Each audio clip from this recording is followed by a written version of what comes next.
Good job. Oh my God, look at that. Who needs paper? Wait, are we I- live? I have notes. Wait, what are you doing on camera? You don't get on camera with me?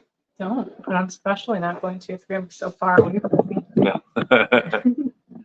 All right. Hey, everybody. I'm Scott Stokely, and this is, I keep forgetting your name. Adrianna. Or is it Adrianna? I prefer. Yeah, Adrianna. And, If I ever says it wrong, and I don't hold it against you if you do. all right. And so this is, it's on both pages, right? It is, and it's also on YouTube. That's the camera there, too. On that Not side. on your main YouTube, but ours. The longest drive. drives. Okay. Now gonna have So confusing.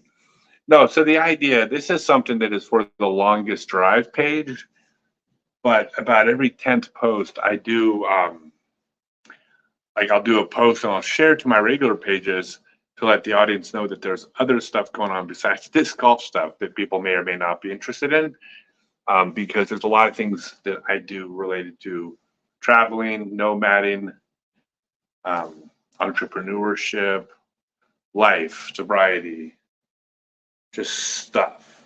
Mm-hmm. And you like staying out of the picture on the disc golf stuff. You don't like to be in front of the camera at all. I don't like being in front of the camera at all. Right. Not just because of disc golf stuff, but also I don't even play disc golf, so I have no business being on the camera. Yeah. Your job is, like you said, is to be the wedding photographer. Right. When the wedding photographer is taking pictures, you see a bride. You don't see selfies in front of a wedding cake of the person taking the pictures. Right. So on my business pages, which is my work pages, you prefer to be. Well, I assist. I have nothing to do with any of that stuff. I make sure things get seen and things get called to your attention, but other than that, it's just administrative. If you're administrative, I'm trying to find a way to get this camera more centered. There we go. How about that? Is that better? Yeah, centered. That's better. Yeah, so you have to do like this center thing. Yeah. All right, so but we're gonna be maybe doing future episodes because I mean the question has come up many times on the adventure page, which is now called the longest drive page, about nomading and traveling with a partner. Right. That was actually one of the first questions that came up when you started asking yesterday, a couple days ago, or whatever. People want to know the actual origin story. Yeah, and again, this is like if you're a disc golfer, like you don't have to go over to the longest drive page for the non-disc golf stuff.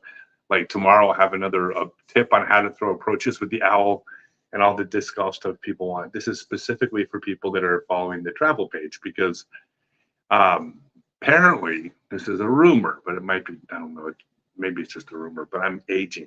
Did you know that? Every day. Yeah. Aren't we all? And so there may be whatever direction this like stuff moves into after I'm competing in tournaments every weekend, it may be a lot more about traveling, nomadic living and stuff. So we're just trying to see if that page builds. And so anyways, blah, blah, blah. Well, it's more about like your life, the whole picture of your life, not just the disc golf part, because like you were saying, the competitive portion and the disc business is going to have its own direction at some point that you get to take a little step backwards from, and the people who still want to be connected to you as the person can do that. Let's start moving over and paying attention as the content kind of branches in a different direction. Yeah. So future stuff, you don't have any intention or desire to be on any of the disc golf stuff, basically. But perhaps on the longest drive, you're interested in jumping in on occasion. Occasionally. I'm still not. I don't have a desire to be in front of the camera. I don't see that changing.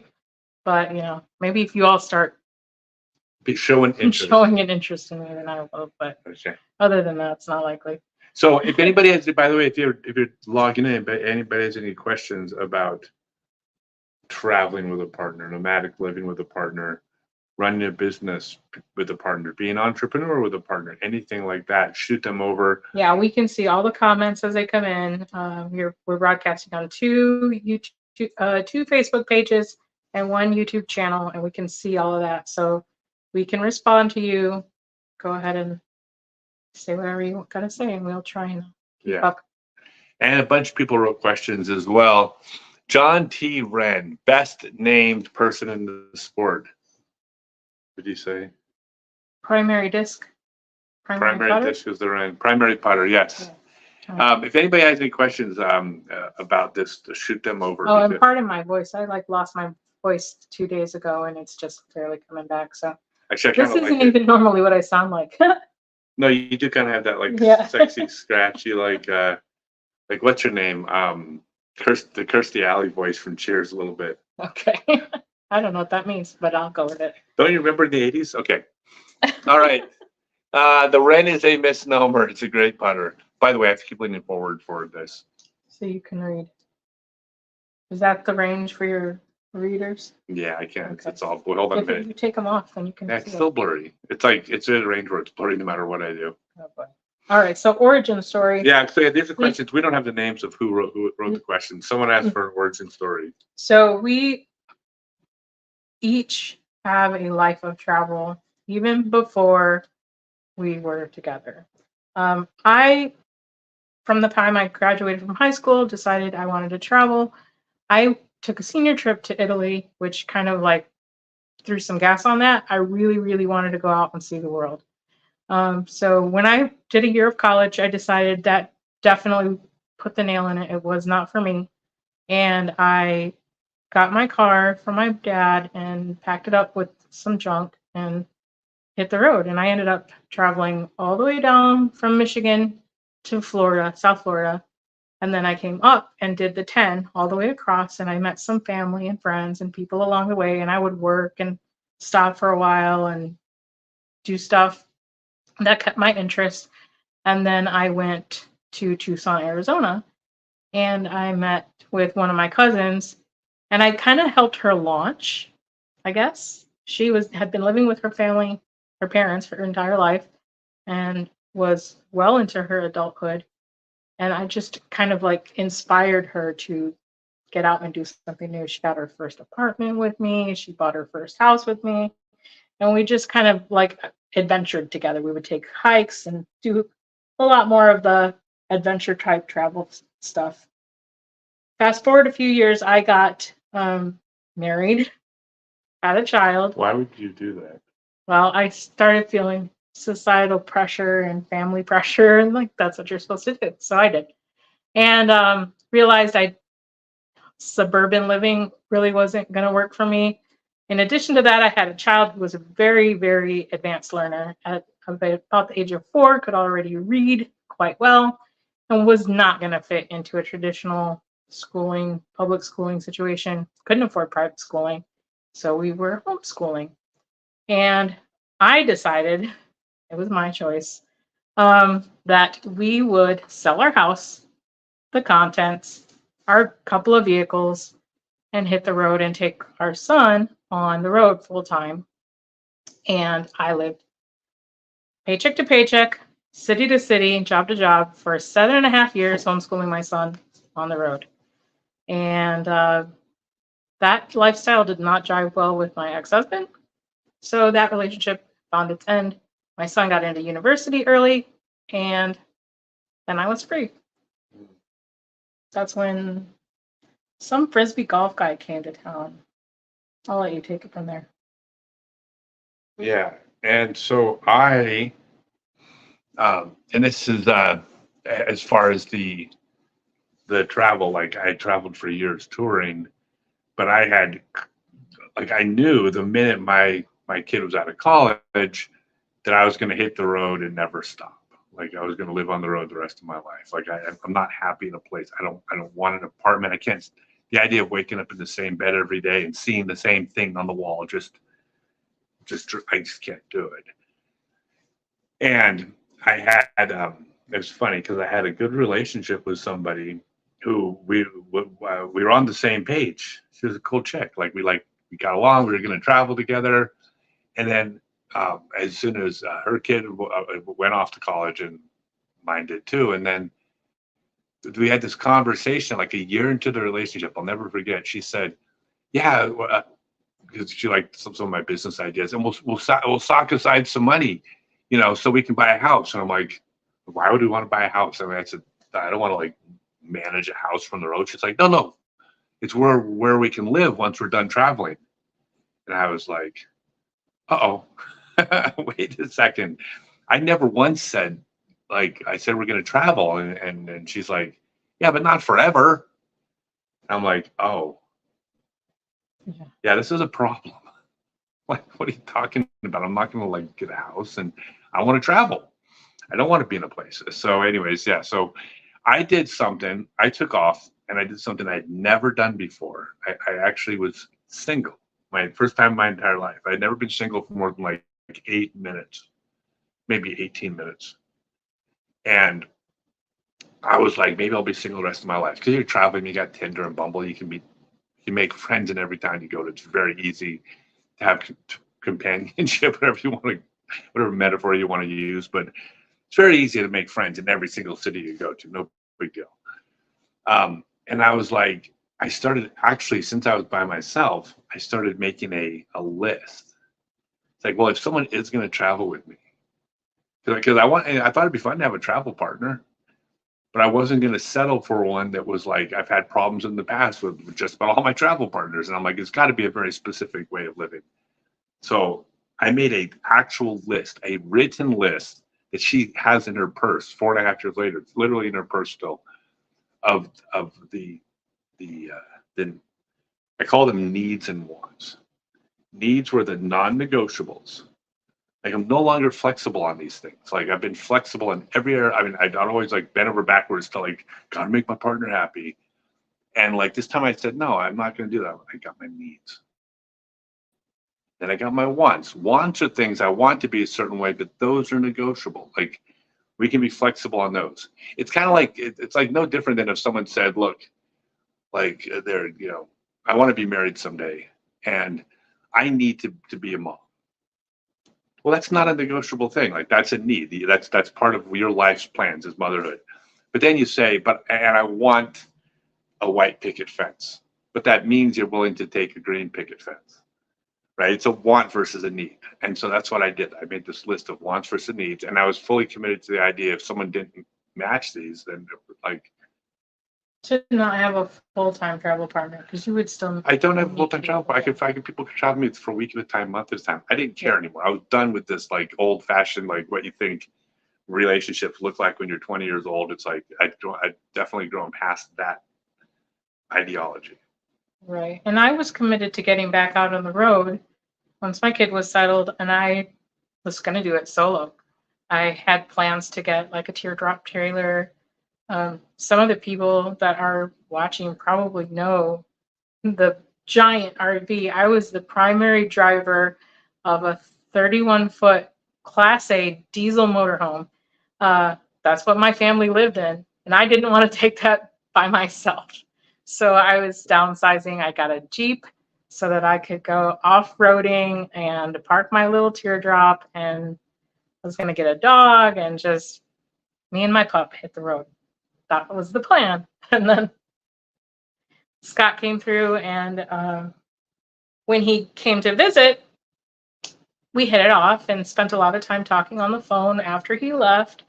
And off and on, I would go visit him if he was like the next state over or something close, or if I, hopped up airplane and come to see him for the weekend while he was teaching lessons.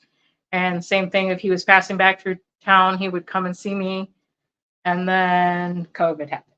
Yeah, and then we wound up quarantining during COVID, and then realized that it worked. So the thing about the thing that works, a couple things that I so basically check this out. This is like I'm very that I said check this out because like this is the part where I run the risk of looking bad.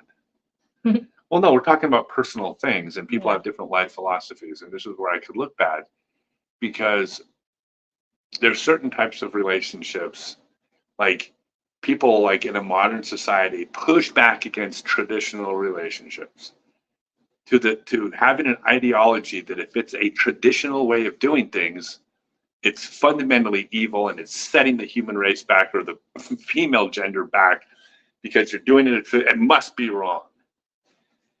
And then you have traditional people that just reject anything that doesn't follow the traditional way. And I think both ways of thinking are dead wrong.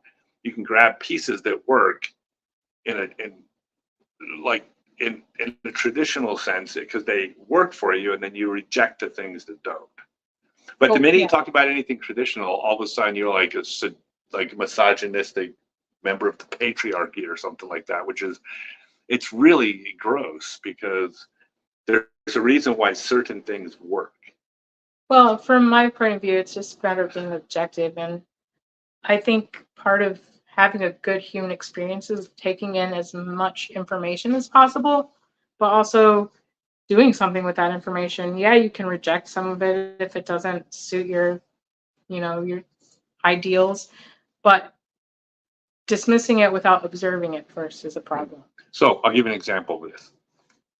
It's like we are going to be on the same team with the same goals and objectives. And the objectives and goals, big picture, are we want to live a very specific type of life. We want to do the travel. We want a certain type of relationship. We want a certain way of getting along. We want a certain way of traveling.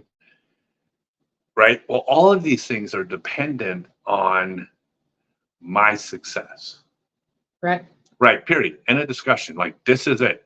Like, you're the provider. I'm the provider. Yeah. And not because of genitalia. It has nothing to do with that. It has to do with the fact that I'm like, if she was a successful YouTuber and I like to play Call of Duty all day, well, then she's the provider and I would be supporting what she does. But that's not the case. I am the person providing this lifestyle for us. So we have a goal, but basically, and by the way, this is just speaking to anybody who wants to travel with a partner. It's like you're a team. You have a team goal. Well, the team goal is the success. Well, everything must be geared towards the success. So it's the success of me and my company and my business. Fundamentally, if it fails, we fail. And so everything has to be aligned with those goals, which means to a large extent, we aren't starting our life together. She's joining my world and my life, right? Mm-hmm. That's just it. There's certain areas of compromise, but there's certain areas that aren't compromised. It has to be this way. Anything like there's so many situations where the way we do things is based on I and me. But I and me is what benefits her. Right. And this is like, I'm sorry to say that in some ways could be viewed as a more old-fashioned traditional thing that people hate. Because since I happen to be a boy, if things are centered around my career and following my career, somehow she's subjugating herself and setting the women's movement back, and somehow I'm evil because I'm part of the patriarchy. Right. Well, that also gets spun a lot. Like if you listen to social media, if the guys are pursuing their goals, their career, then that's somehow narcissistic or just centered in their own ego. But it's not. I mean, there's a mutual benefit. We have partnership. That's what makes it work.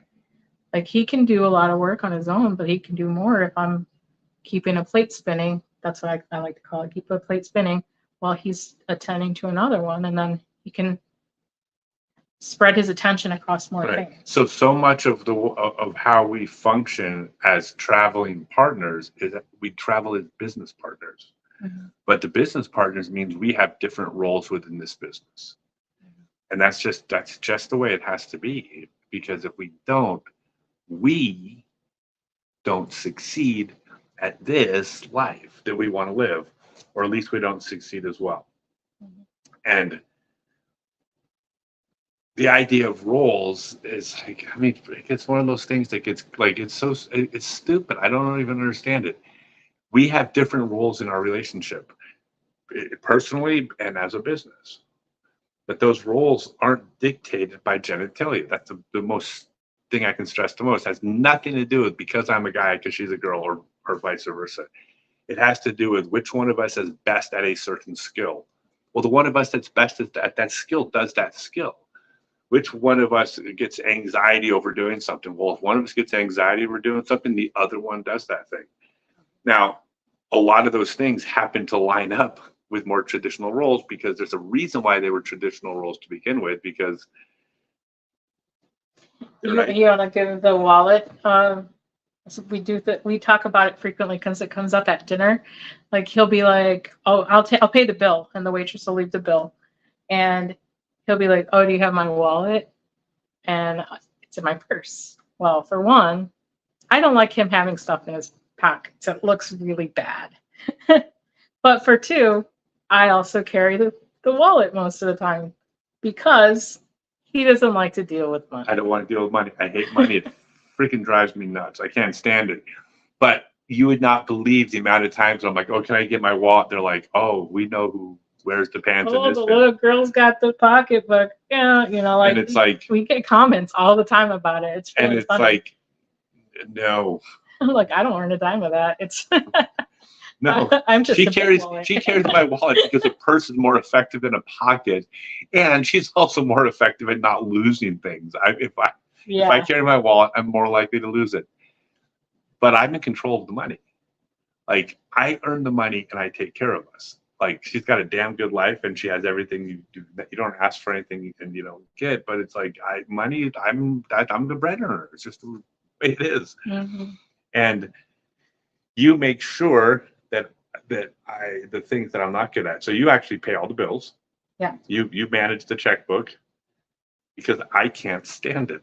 I like making money. I don't like managing money. But just because she manages money doesn't mean she's in control of the money. It means she does the bookkeeping because she's better at it than me. We're a team. We work together. I make the money. She does the bookkeeping. But it's not because Because I have to control it, or because I get to see where any of it goes. Like, yeah. So a lot of the traveling together has to do with just understanding that we're part of a team. We have a team goal. Like I'll give you an example. For people think this is crazy, but for 4.5 years, I've gone out and practiced out of the course like constantly, like over the I don't know how many days, hundreds of days I've gone out to the course to practice. I have a tournament coming up.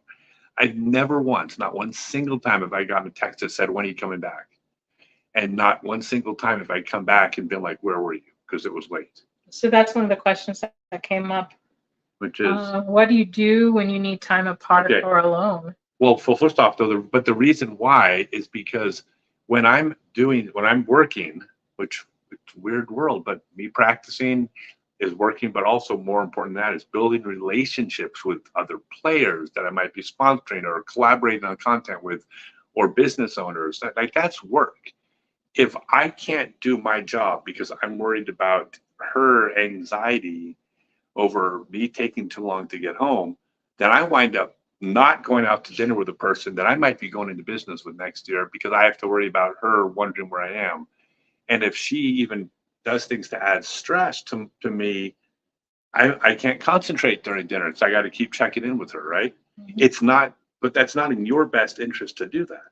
Right. It's in your best interest to clear the path for me to build relationships and do business. Right. Is that hard? Well, it could be hard if I worried about not trusting you or something, that if you had any kind of characteristics that would cause me to doubt that when you told me, "Oh, I had to take so and so to dinner," that was the truth, then possibly. But we just don't. Because I'm a good liar. Yeah, because we just don't do that. Yeah. Like there's no secrets. There's no reason to keep a secret because we're adults. So if you're doing something, then it must be important. Yeah, and it doesn't, by the way, it doesn't have to seem important to her because it's my business. If I feel it's important, that's enough. Right. Would you agree? Mm-hmm. And you don't question it. No. Because you also don't question it when I have a family thing come up and I'm like, I need an hour. I can't go anywhere. If you need to do something, handle it, but I will step away and do what needs to be done. But it's not because everything's always on, you know, taking priority over what you need to do. We're adults. I need to handle my thing. You handle your thing. Well, the theme of all this too is, again, I keep stressing this. It's like we're coming back to the fact that we have a similar goal, which is to live the life we want to live. Like, I've had partners that I felt sabotage our potential life because like I felt like they did things that inhibited my ability to succeed. Now, ultimately, it's you know, it comes down to my inability to like, well, I don't want to deal with their anxiety, so I'll do things wrong for my business. You know, when fundamentally what my responsibility was to say, I'm sorry that stresses you out. I'm doing what's best to take care of us. I mean, I like, sorry for the quote, but I should have manned up in those situations a little better. But because I didn't want to deal with the issues that would come with making those decisions. You know, I'll give you another example. I think these examples are making me look bad. Am I looking, No, am I looking because, bad yet? I mean, that's the whole point of this is that we can, you know, explain. Because All when right. you're doing just like little Okay. answers and I'll- yes, it might sound a little bit. Okay. So watch the whole thing. You know, I'm trying to be like, well, I'm trying to be straight with everybody too. And I'm not trying to like say things. I'm not here to paint a picture to make me look good. That's not the goal. My goal is to, and your goal, I believe, is to share things that might help people do things like this. Okay, so Yeah. I'll give you an example of something where I failed because I didn't make my success come first. How about that? Does that sound strange? So I would, for example, every single partner I've ever had, I've had lots of partners, lots of relationships, and every one of them, in my opinion, every partner I ever had was intelligent. Like there were qualities about them that I was with them for, right? I liked them. There were things that they were good at, but they were all smart. And so even though this is my business and I'm running my business, I would still ask them for their opinions about things, right? Because this is a second brain that has a different worldview. It's coming at it from a different gender, right? Which adds a whole different perspective on things. And so I valued their opinions. And when I would ask them their opinions about something to do with business, all I wanted was them to give me information, right? I want it's an opinion. I want information that I could then factor into my opinion, put those two together. And if they make a compelling argument as to why it should be different than what I was doing, I would certainly go, yeah, that's really smart. I like that. That's cool. I think we should do it that way. That you're right. Or if they told me their opinion, I thought, yeah, I get what you're saying, but I think my original thoughts probably carried more weight. I would go with make the decision based on my opinion. But in those situations, if I asked an opinion and didn't go with what that person suggested, I would get back something along the lines of some version of, well, why do you even ask me then? Why would you ask me my opinion if you weren't going to, you know, like if my opinion doesn't matter or if you don't value my opinion, right?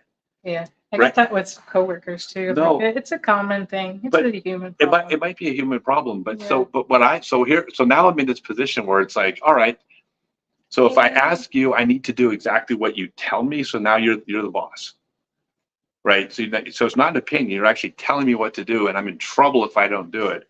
So there's only one solution or two solutions in that situation. Either I ask their opinion and do what they say, even if I know it's the bad decision because I know my business better than me, or I never ask their opinions, which is fine. I'm a smart guy. I can go ask someone else's opinions, but I want the opinion of my intelligent partner whose opinion I value, because then two minds are better than one. Yeah. Right.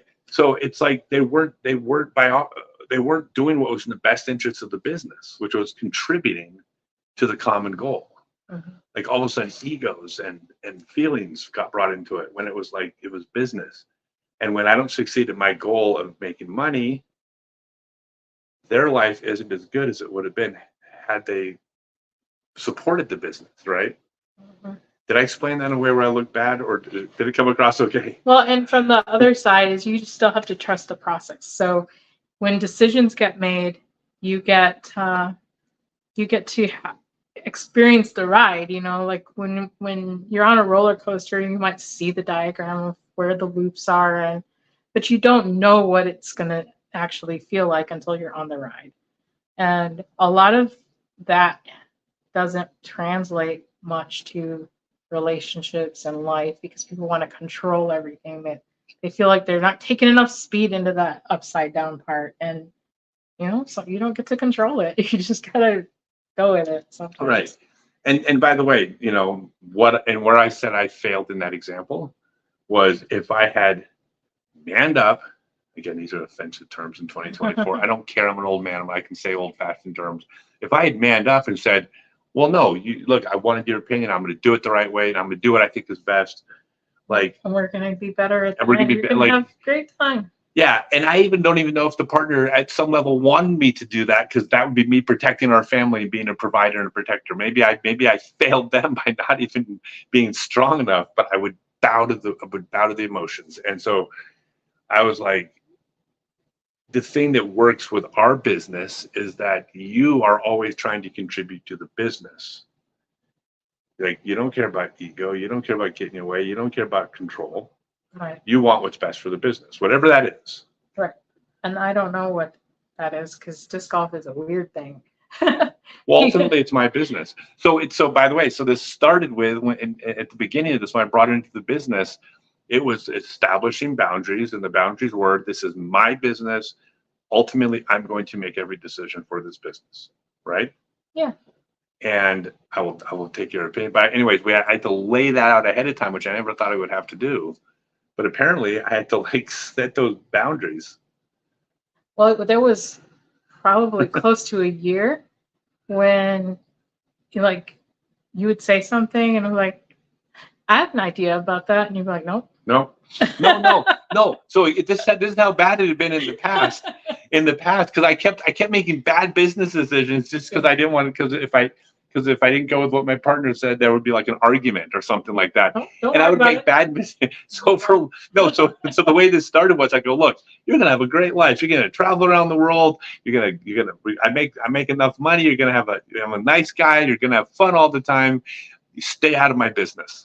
And probably for a full year, I didn't even let her go near the business. I said, because I didn't want the worlds to cross anymore, because I never seen it work before. Mm-hmm. It had never worked. And then eventually, when I started learning that she had certain skills in marketing and developing and tech and stuff, then you started getting brought in, and it's been wildly successful for me. I've been far more successful in this partnership than I would have been alone. Absolutely. But I was very careful this time not to just, hey, what's your name again? Oh, Joanne, how long have you been working here? Cool. You want to be a partner in my business and make decisions? I actually ran my business independent for a little while. It's so weird, right? It seems so obvious. Yeah. All right. So we have some questions. So the alone part thing, though, one of the questions that just came in was from David Baumrucker. He says, how do you both regroup yourselves when confronted with negativity? Oh, we can put it on the screen, right? Okay, yeah. Negativity, stress, and fatigue. And that kind of goes along with the one that came in before, which was, what do you do when you need time apart or alone time? Mostly time apart is time apart from the business. We have to unplug from business and be in us. And I think that is the space that we try to protect the most. Mm-hmm. Yeah, I made a rule that the rule was there's no cell phones at meals. That's it. Because she's now a big part of the business. She does a lot of the social media. She'll keep on the phone working all day. Every time I look over at her on the phone, it's like 90% of the time she's working on the business, and me too. And so I had to make a rule that said there's no cell phones at meals. Sounds so simple, right? But it's when you run your own business and it's all done mobile, actually establishing no phone from this time to this time is critical to just not be at work. Right. And I'm also talking with other partners in the business and making sure, roles on their side are being done, and making sure that people are completing things that are supposed to be done. We'll pull, And- yeah, we'll pull up to a restaurant and we'll sit in the parking lot for 30 minutes. If either one of us is in the middle of something, make sure we finish. we'll sit. And this is not like on one occasion. I'm not citing an example. I'm saying this happens every day. We pull up to the restaurant and we sit in the parking lot for a while because wrap up, get to a stopping point, because in an hour we're back working again. It's all work. Right. And then we set aside times that we are just alone. So he has so many appointments and events that are scheduled and, practice times and all this stuff. But we need to set aside times that it's just us. And we're not taking somebody out to dinner to talk business or to get acquainted with what they're offering or whatever. It just be us. Yeah. And by the way, as far as just like alone time, I mean, that's not that hard. We could be sitting in bed together and it's like, hey, I need a little bit to work on something. Don't interrupt me. And then you don't interrupt the person. It's not that hard. Right.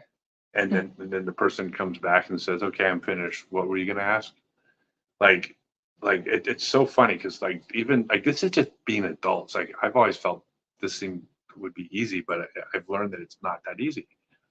Is when someone says, hey, a question for you.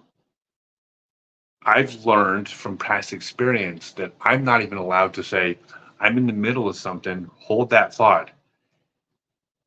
I'll let you know when I'm done because I'm concentrating on something that's important to the business. In the past, I had often that was a recipe for passive aggressiveness because it's like, okay, what do you want to ask? Doesn't matter.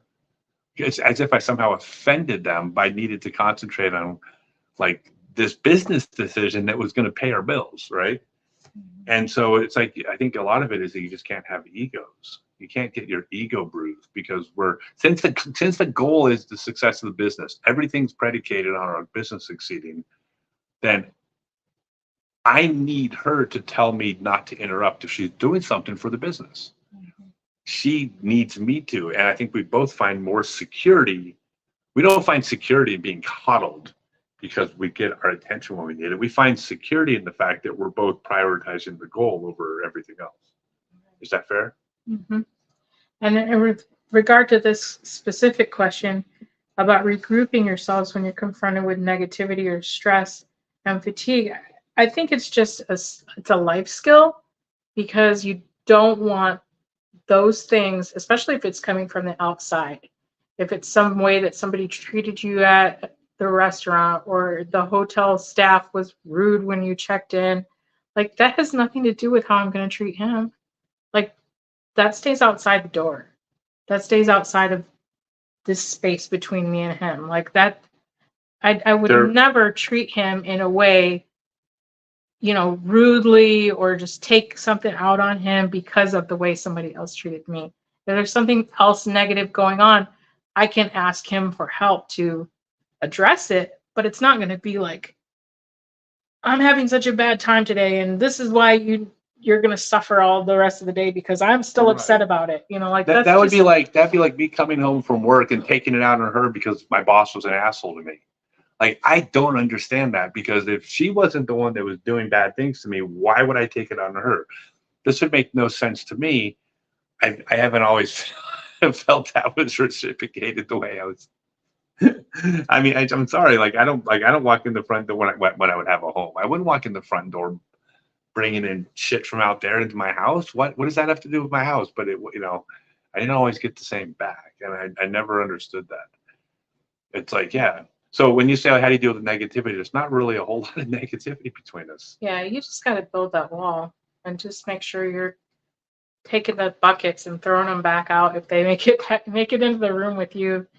The space between you and your partner, you just got to keep it clear because otherwise even just a tiny bit, it's going to sit there and rot away at the rest of the experience, and it's very unhealthy. Yeah, and as far as the fatigue, I took a nap right before and lots of coffee.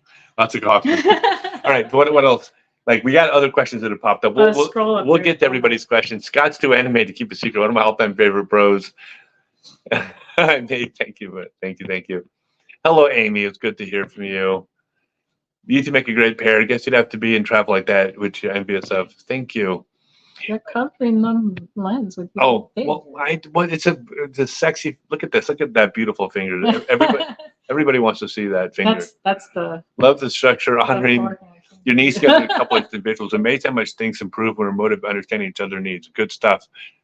Yeah, it's just like having the common goal. The common goal. Like for instance, like for example, I'm not trying to give advice to anybody else directly, but like it applies. If like what is your common goal? Like if you're married, is your common goal the success of the individual, or is it the success of the family unit? What is your goal? And if it's for the if the goal is for the individual, you lose the family or you harm the family, which ultimately still harms the individual. Mhm. And if the goal is the success of the family, there's the individuals wind up benefiting from it. I'll give you one like silly example for this, which is like and I read, so when I had a kid, I read parenting books, and I don't know if they helped or not, but a few things I remember that I thought were good. And it doesn't mean I necessarily succeeded with my family, but I still think the point was valid, which was like you want to do what's you want the child to be happy, for instance, right? So when mommy and daddy are sitting there having a nice conversation and the child comes in, well, and the child interrupts, you always want to you truly want to do what's in the best interest of the happiness of the child. I agree with that. But the question is, what is in the best interest of the happiness of the child? Is it to stop your conversation, put that aside, and not hurt the child's feelings by saying, mommy and daddy are talking, go to your room, we're having us time? Well, that's going to hurt the child's feeling.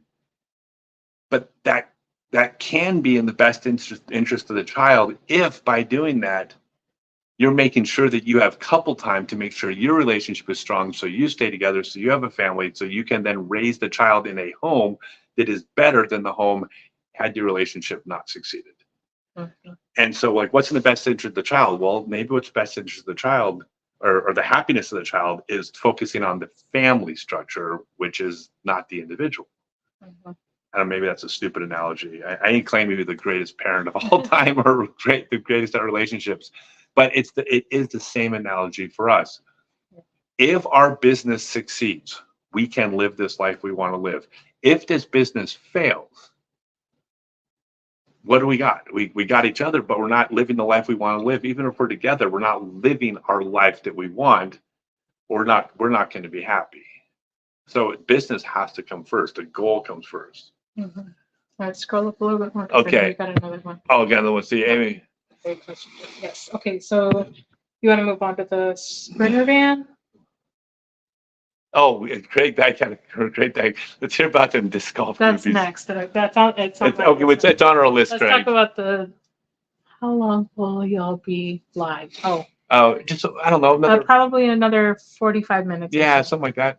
Yeah, he has another class, so he has to. He has a hard stop, but yeah, my online class. we'll make as much of it as we can. And we'll talk about the disc golf groupies because I'm beating them off with a broom. What? Well, I don't want to leave marks. No, not broom marks. Okay. I've been hit by one because I was in the color guard and I used to spin it. That was a good substitute for a flag. So about the Sprinter van. You're revealing these horribly painful secrets live on the internet. As far as the Sprinter van? Yeah. Okay. So the Sprinter van is outfitted as a cargo van. We do not sleep in it. No, there's no room to sleep. It's all merchandise. When we first met, I still did have my RV, and that still was, even just with two people, way too much. I was traveling as a family of 3 with my previous situation, but yeah, we also like to do backcountry stuff, and the RV was not going to work for that. Yeah, and it sounds, we even tried towing the Jeep for a little while, and it sounds like a good fit. You got your home, you park it at Walmart or in a whatever, you take off the Jeep. Yeah. It is like, I'm sorry, like it takes about, by the third day, you're so over reattaching and it sucks to take the vehicle on and off. Right. Maybe a scooter that you just hit a button and then drove off and drove on might be different, but it didn't work for us. So yeah, we've been doing hotels, and fortunately, because we've been able to succeed at business more than I've ever succeeded in my life, we stay in nice hotels, not 5-star luxury hotels. But we didn't start out that way. We had some pretty sketchy experiences. We stayed at we camped for a while. Yeah. We stayed at sketchy hotels, but as the business grew and we succeeded in the business, our lifestyle, what we were able to do improved. We were able to eat better. And during the really early days of COVID, when everything was still pretty much locked down, we just camped in the desert. Yeah, which was a lot of fun. Yeah, I did video lessons by my phone. We just set up a tent in the middle of the desert for like 3 months. Back at the beginning, when we thought that we were all going to die, we were like, "Oh my God, this is going to kill every one of us.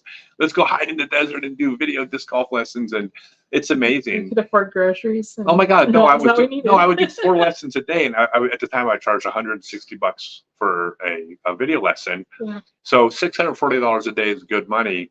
$640 a day when you're living in a tent is like, that's like, we ate a lot of steak. we ate the biggest steaks we could find, and we had like $500 a day left over. Like, we couldn't spend that much money living in the desert. It's actually, if it wasn't for the travel, that's like I could do that again.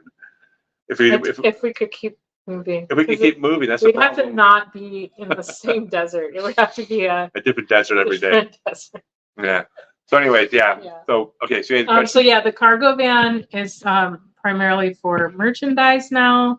We do have a workstation because we had big plans about having somebody that was going to be recording things and doing like editing and things on the road. So maybe that'll happen again, but right now it makes a really great nap spot. So I sleep while he does clinics or something. Yeah, she sleeps. Yeah. Let's see. All right, Dave had a great question. Do you experience hostility and negativity with other businesses and or players in the sport? If so, how do you navigate together and individually? Okay, negativity with other businesses, we haven't had that many bad experiences. It's just business. Like, if someone does something that I disagree with in a business sense, I'm not angry at them. They're just running their business. If someone does something that I feel is a little bit unethical as far as how they run their business, this is going to sound funny. I don't get mad at them, because let's suppose they're doing something a little bit shady in their business. But let's suppose that they also are responsible for their wife and their kids, assuming it's a guy, right? It could be either. But let's suppose they're responsible for their family. I don't know their situation. And I can say, I think that person is making unethical decisions without judging them for those decisions, because I don't know what's going on. Their responsibilities to their family, not me, first and foremost. And so, by the way, whether or not this is true, I'm choosing the belief that makes me happy. Now, the person could just be some shit psychopath asshole who likes to screw people over and lie. Well, that's probably not going to make me happy if I view them that way. If I simply view them as, like, I'm not going to do business with you anymore, and that's it. It's kind of like if a friend borrows money, I don't get mad at my friend for not paying it back. I just won't loan them money again. I just don't have a loaning money relationship with them. Yeah. So I don't. It doesn't. There's no emotional response to getting screwed. I've been screwed over in business. Of course, I do business. Like, of course, I've been screwed over. I don't get upset over it. Well, and that's one of the things that I found very interesting. Coming from the outside world, I didn't even know what disc golf was before I met Scott. I had seen a couple of basket setups in various RV parks during my travels, and I thought, that's a weird looking thing. I don't know what that's for. That's so. She thought it was like some little gimmicky thing that they, like a 6-hole miniature golf course at the RV park. Because RV parks will put in like this jumping pillow and be like, use the thing while you're here. And I'm like, oh, it's one of those things they put in parks. I don't know what it is.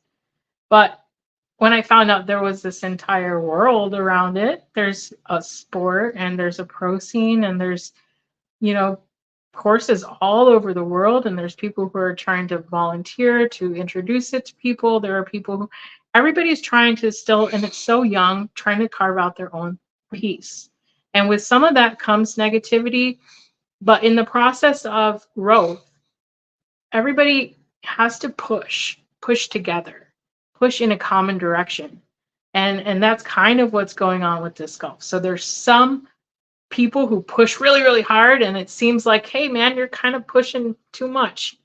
But in the end, we're all going the same direction. It's like traffic, you know? We're all going into the city, and we're all going to get there. We're all going to get there a lot faster if we work together and not be negative and not, you know, like sabotage each other or, you know, cut each other off because that was my exit. And well, and I'm also like with business, I'm responsible for me and my business.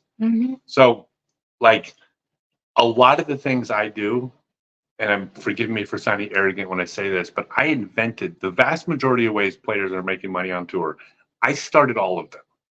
Like literally, like almost every single one, I was the first person to do, or the first person to do in some measurable way where it actually made money. People copy what I do all the time. I don't control that. And so I don't worry about anything outside of my world. Like I'm going to teach online classes.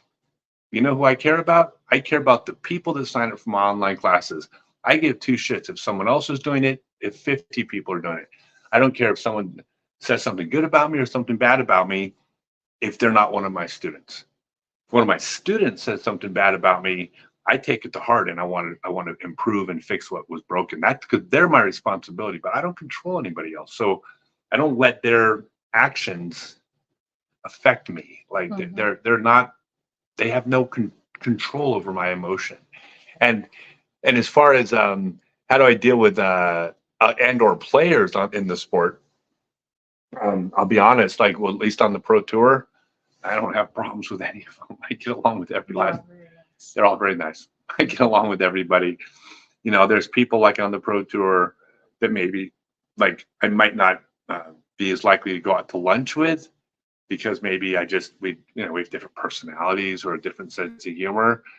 But like when I see them, I shake their hand and say hello and congratulate them on their top 10 finish. And, you know, I get along with everybody. So, and I think most people on tour get along with each other pretty well. So it's a very unique world, but the players on tour, they're all good kids. I'm sorry. Like, I wish I had juicy gossip to share with you. I wish I could write a tell-all book about my 3 years on the pro tour. It would be a very boring tell-all book because there's nothing really to tell.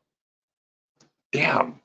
I can make so much money if like everybody was sleeping with everybody and everybody was like stabbing each other in the back. I keep saying after your disc golf. Hey there, thank you, Derek. Growing up disc golf and then growing up. Dano from Kuala Lumpur. Hello, Rock. I said I'll do my memoir, and then. Yep. When will I come to Malaysia again? Hopefully maybe even this winter, possibly. It'll be like maybe February. Maybe, possibly. The real gypsies. Way to be true to yourself. All right, we have some questions that came up. Well, the next question is, what about those disc golf groupies? Those disc golf groupies. Yeah, you know, and it's tough. You know, the tough thing, it's really hard because when I'm walking down the fairway and all these girls are throwing their room keys at me, it's like, how do you choose? It's hard, right? Short straws, long straws. Oh, I'll just take them all. No, I mean, look, it's actually funny. So I do have like a little bit of a groupie type of audience, mostly women over 50. And by the way, I have a crush on all of you too. So it's very symbiotic. It's very flattering. It's very flattering. By the way, it is legit. I get this. I've had women come up to me and their hand, I go to shake their hands and they're shaking. And I go, there's part of me that thinks this is crazy. I played disc golf, but then it's like, well, no, wait a second here. If I was in the NBA and you were a basketball fan, you might be excited to meet them. If you were like in a band and this is your favorite band and you get to meet them, you're going to have an emotional response. So it's not weird. Mm-hmm. It feels unusual to me because 40 something years of playing in obscurity, and now it's crazy. You know, I'll give you this just an example. Like we went out to San Juan Island in the middle of the Puget Sound. This is just like 2 weeks ago. Yeah. Now, this is why this is funny. The reason why this is funny is because 3 years ago, or maybe 5 years ago, this never happens, right? It has happened at an increasing rate the entire time I've been around. So Yes, it went it's from almost from none almost none to all the time. mostly all the time. So we're in the ferry. We're in the ferry, and we're waiting in line to get on the ferry in the van to go out to the island. And this woman comes up behind me. One comes up to me and goes, "You're Scott Stokely. I have a disc with your name on it. Oh my God, this is so great." And you know, and then she offered me a bag of chips and some dip to take back to our room that night. And because I said I was hungry. Another guy was walking by on the ferry out to San, this little tiny, like, where hardly anybody lives island. Someone else on the ferry walked by and went, "Dude, you're Scott Stokely." And then he like went, "Oh my God, this is crazy." Like, and then we sat and talked to him for a while. So anyways, we get to the island the next day, 4 separate times. Yeah. We're driving down the island, and then someone starts jumping up and down, waving at us as we're driving by. And it's like, it's so flattering and it's so neat. And but it's only unusual because it was never like that before. If I was in the NBA and this was in a band and this was my tour bus, of course that would be like every day. Yeah. So that's what the first time I went to, was it Worlds with you in Emporia? That's what it felt like.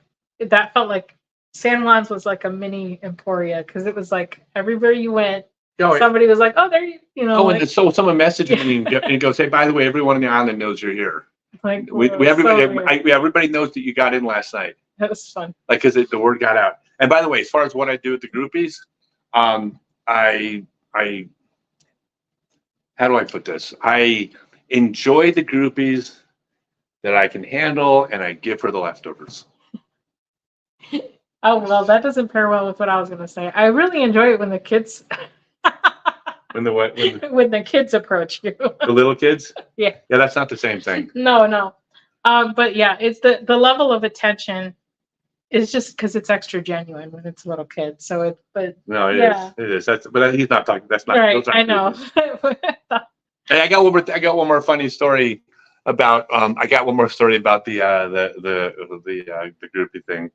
So I would say, and you can tell me because you handle a lot of my social media. I would say I've probably gotten 20 messages in the last like 3 years that sound something like this. Something along the lines of, "Just want to let you know my wife has the biggest crush on you," right? Right? Mm-hmm. "Oh my God, my wife has the biggest crush on you. I came home from work the other day and she's watching your videos on YouTube and she's totally enamored with." By the way, she hates disc golf. She doesn't play, doesn't want to hear about it, doesn't like it, but she's got this huge crush on you. Like probably like maybe 20 of those, right? Some version of that, right? Yeah. And every single time that happens, I'm like, "Oh, that's kind of hot. This guy's wife has the hots for me." So I go click on his profile. I click in a relationship with. Every single time they're like 60. Which is adorable. But the best one was no. But it's so funny because I keep thinking like there's going to be this like this like really hot 23-year-old girl that's going to be like, and it's like, nah, I'm over 20. Over 20. The best one though was the case. He says, my girl is so," and he sends a video about her reaction to no. He said no. First he messaged it. Goes, my girl thinks you're the coolest person on YouTube. Every time you get on YouTube, she stands up and literally just starts dancing, like, and I'm just like, "Oh, cool." And I click, and it sends a video. Yeah. It's like, "Here's a video of my girl dancing to on YouTube." She's like this 18-month-old toddler. She's a toddler. She's like, every time she's like just dancing. Oh, it's really dancing to my videos. Amazing. Yeah. All right. By the way, we don't play the jealousy game, so there's no, we groupies, pretty girls buy frisbees also, right? Which is best for the business, right? Best for everybody. Yeah. Resources for finding adventures. That was a specific resources. Okay. Resources. And Chad, it's not really Kangol. I just got it so I could kind of match. What is Kangol? I've never. It's a brand. Turn your head so they can see they match. Oh, is that what it is? Yeah. Okay. It's amazing what you can find at Goodwill. I got this in Japan at the Japanese Goodwill store. Yeah. Basically, adventure stuff. Yeah, so mostly I used to Roadside America is a great website. It's got a bunch of off the beaten path kind of things. A lot of them are making their way onto Google Maps now. So if you search for attractions, you'll find things. But there's also a bit of garbage on there because people will pin like their dad's house. That's not an attraction. It's kind of fun. Well, it depends on their dad.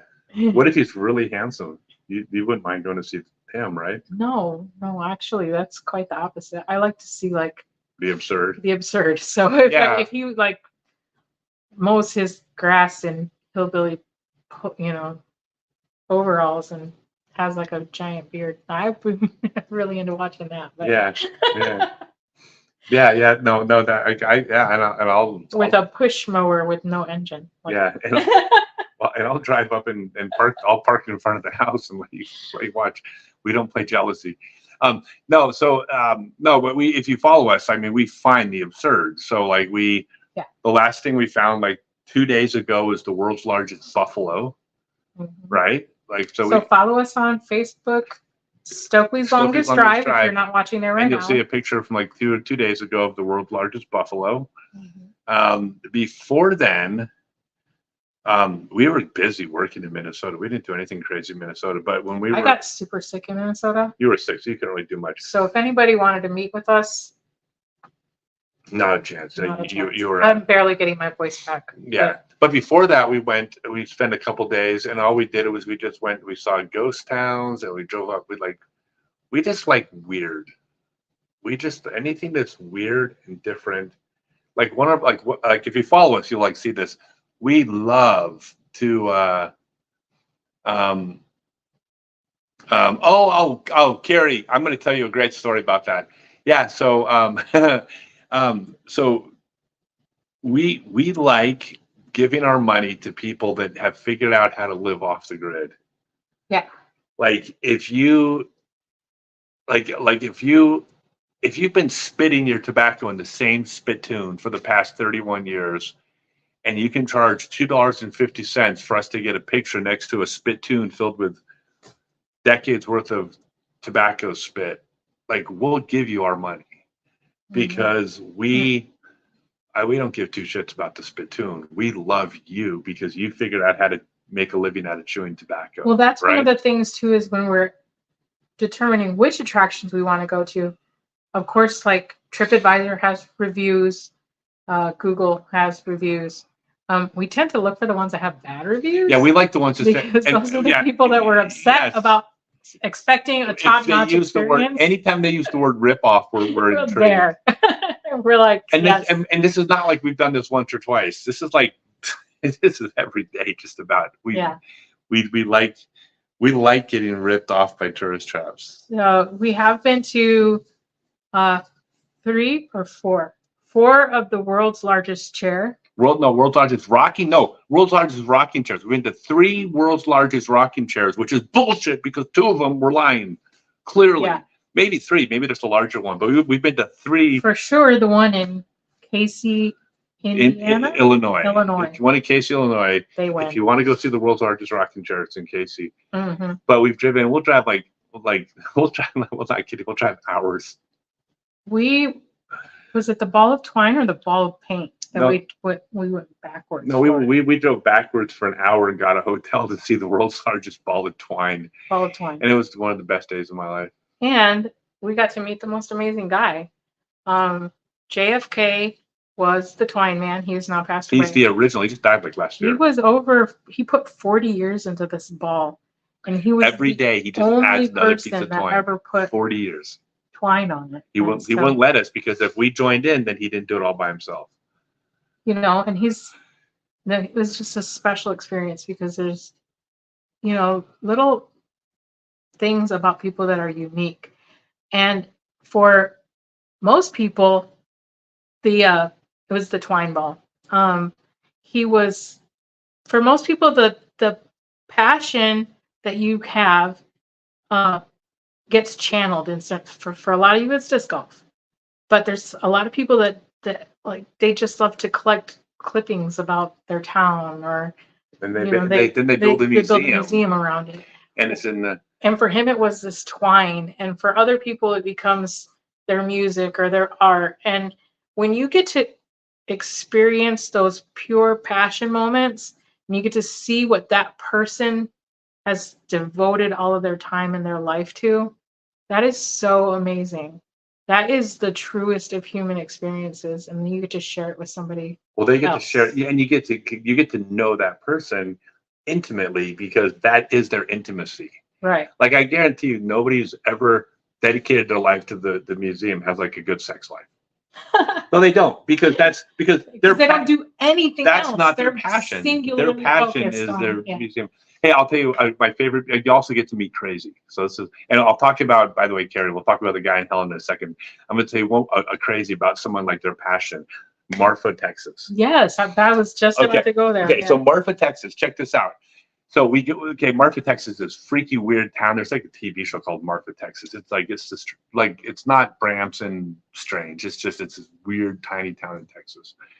And there's this is just God's honest truth. I am not making this up. We go to Marfa, Texas, and one of the attractions is a model ship and Holocaust museum. So so there's a museum with model ships and and a Holocaust, right? That's their thing. We're like, well, we got to go see this, and it's open till 10 o'clock at night in this little tiny town where everything shuts down at 5. Like, it's so bizarre. So we drive out, and sure as shit, it's some guy's house, and it's like a shipping container kind of attached to the house. Yeah, but in front of the house, it's just the word open. Yeah. It's on his front door. Yeah, and it's like big like shipping container like add on to his house. So we're like, well, the museum's in there. Well, I didn't know that. I thought I thought I was gonna be murdered. So I walked up to the front door and I knocked on the door, and the guy answers like in his boxer shorts or something. He's like, "What are you doing?" I'm like, "We're here for the museum." He goes, "Oh, yeah, let me give you a tour, right?" So this guy takes us out he gets dressed and takes us out. Was he one of the ones that was undressed? There's been several that have met us at their.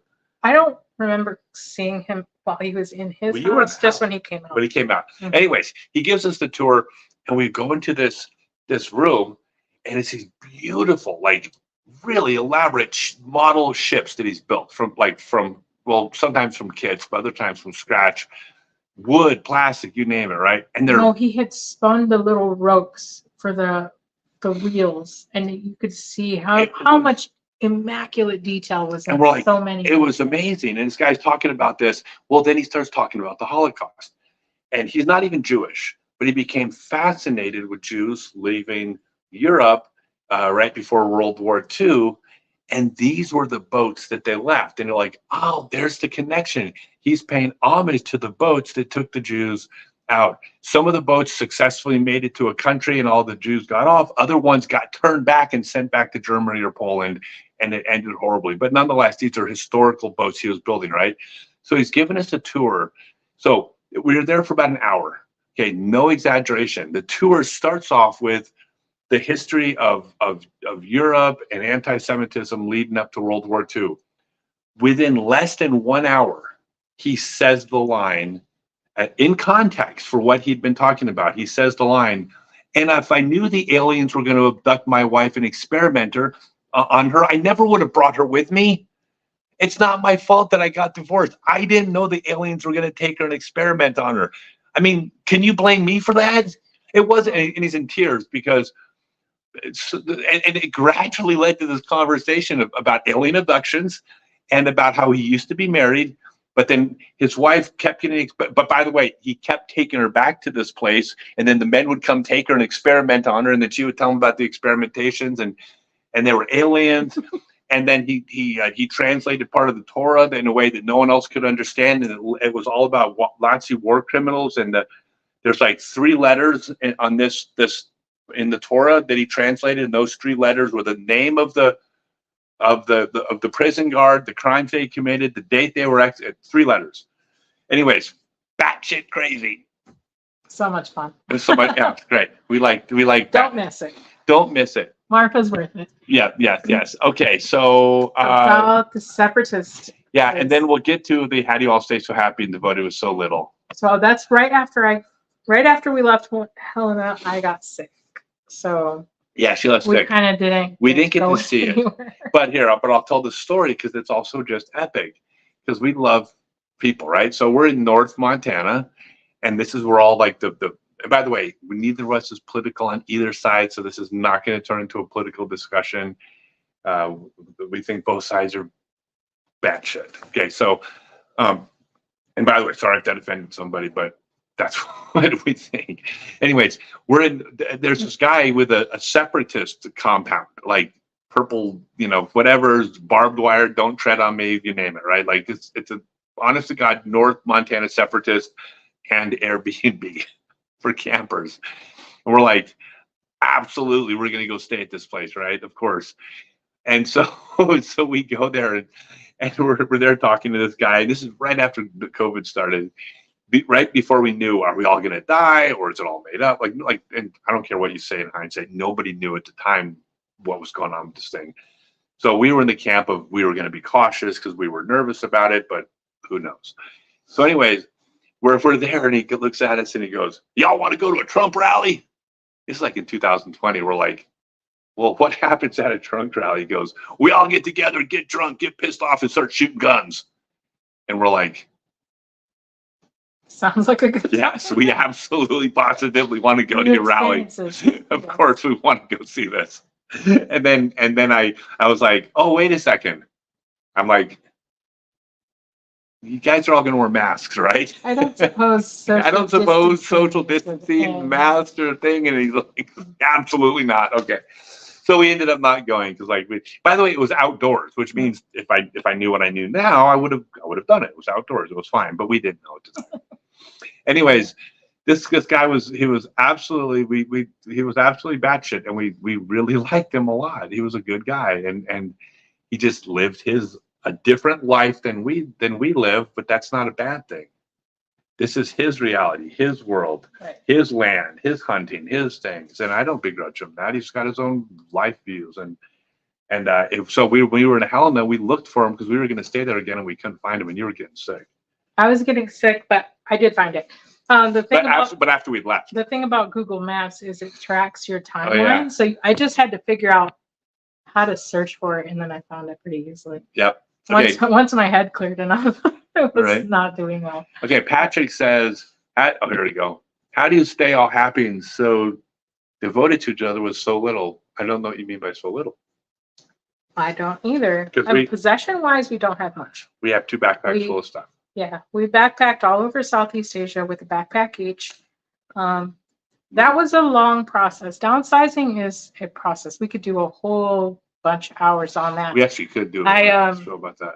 I actually used to talk to people about it when I was full-time RVing, because downsizing from a suburban house with a house and cars and stuff and a family and all that was its own process. And then it became another process of not being a solo person and what did I not need. And then it became we're traveling together and what did we not need to kind of combine a household back in, because you had things that you thought you didn't need, but somebody else thought you did, and they ended up saving them, and then we put them in a little trailer that we were pulling behind the Jeep, and it got stolen, and we didn't decide not to replace the thing. So right, but through that entire thing, the one common is you don't need it.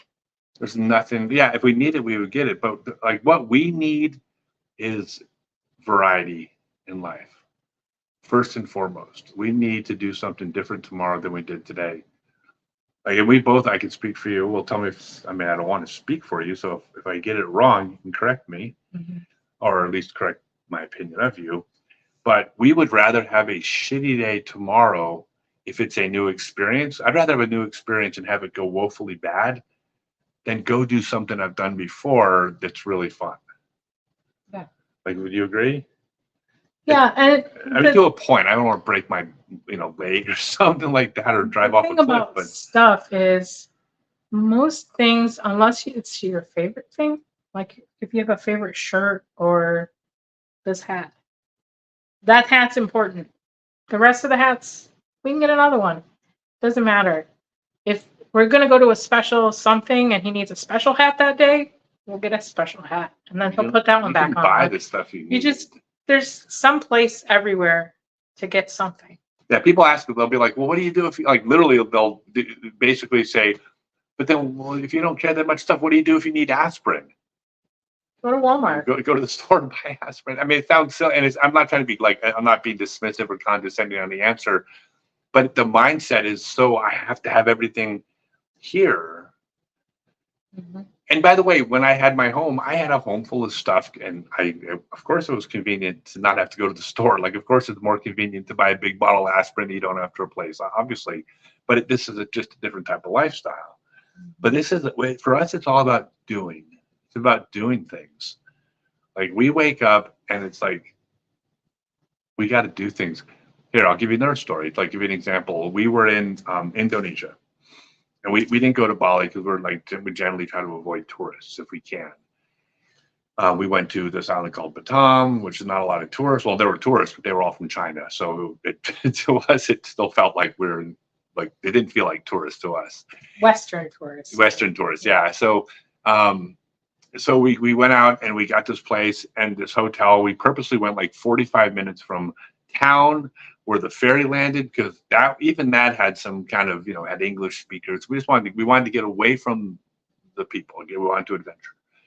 So we go out to this place, and it happened to be on the beach.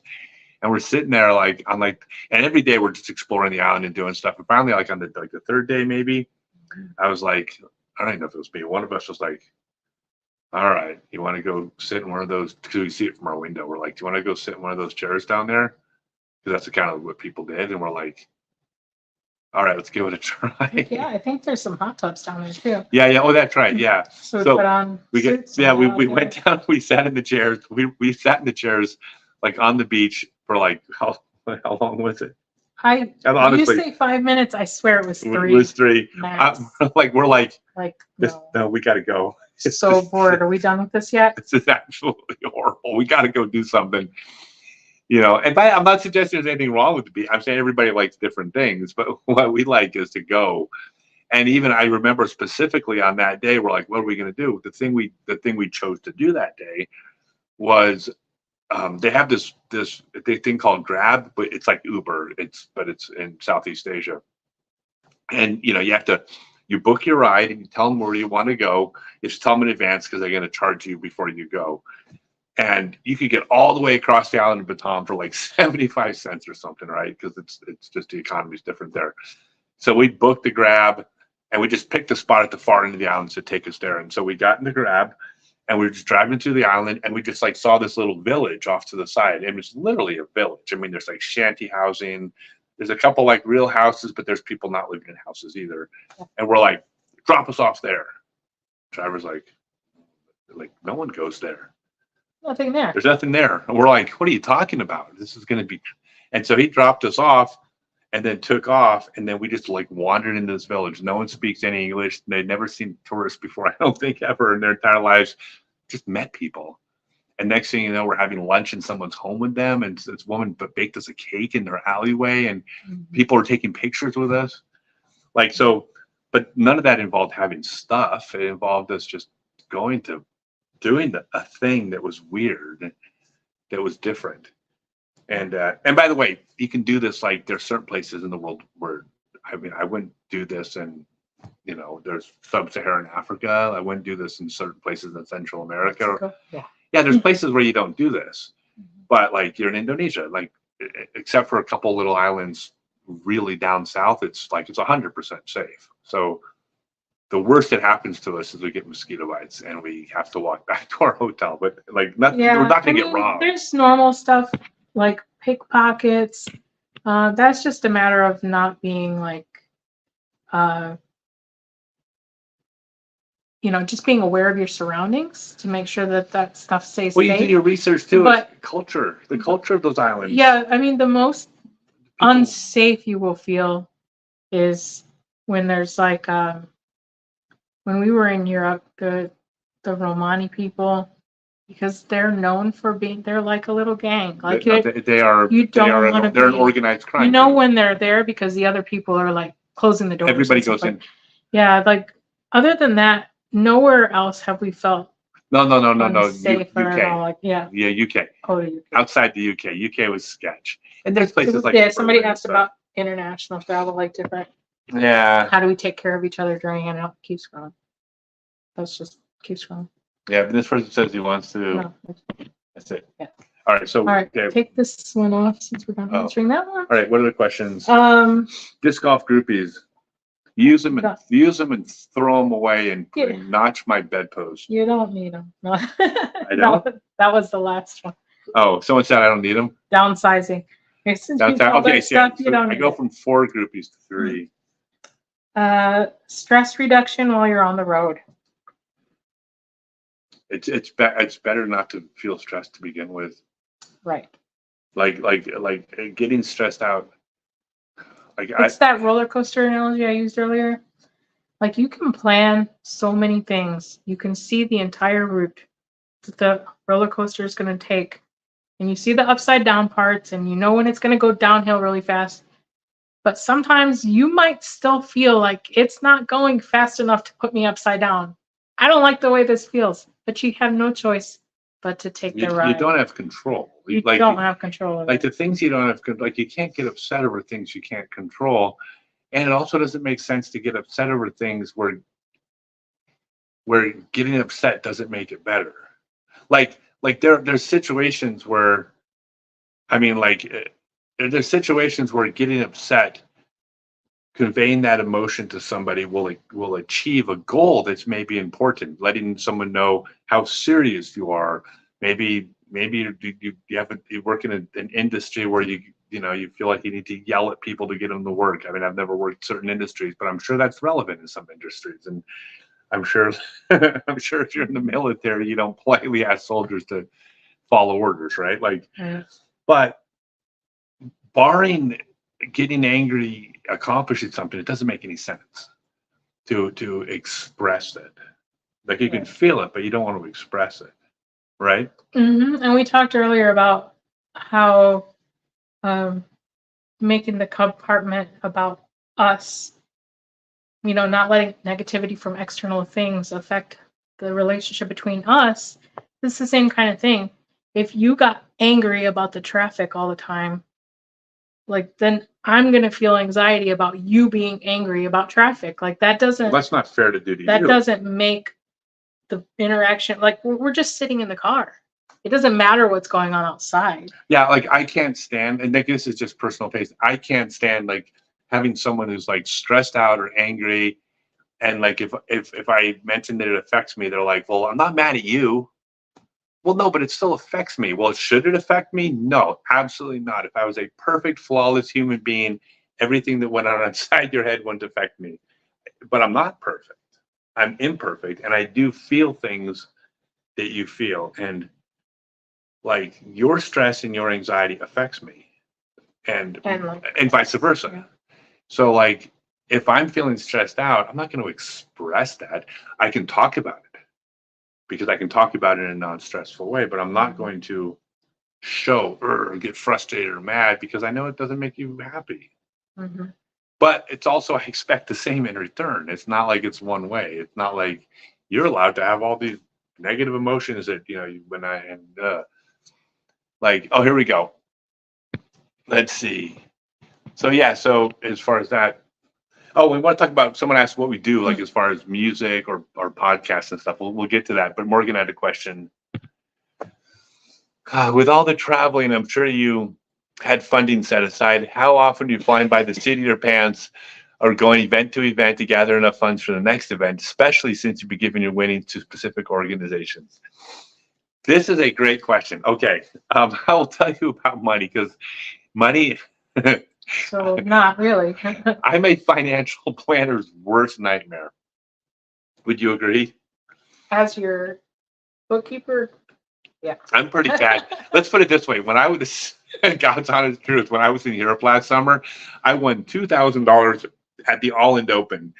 I donated that money to Disc Golf Philippines to help the disc golf community in the Philippines.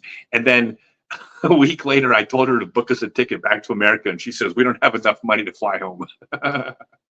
Right. How about the UK? So we went to the UK instead. And then we said, we'll figure out what to do with it. And I literally borrowed money to get back.